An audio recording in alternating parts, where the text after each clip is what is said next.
చాలా మంది ట్రేడర్స్ లో ఉన్నటువంటి ఒక మెయిన్ డ్రాబ్యాక్ ఏంటంటే ఓవర్ ట్రేడింగ్ అనమాట అండి. సో అది ఒక సైకలాజికల్ ఆస్పెక్ట్ అనమాట అండి.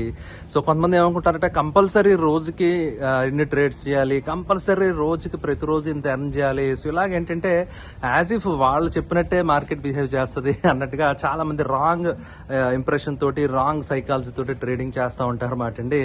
సో అది చాలా రాంగ్ అనమాట అండి. సో అది it leads to over trading అనమాట అండి. అంటే మీ సెట్ ఆఫ్ రూల్స్ మీరు లేనప్పుడు ఇలాంటి మిస్టేక్స్ చేసి ప్రమాదం ఉంటుంది అనమాట అండి.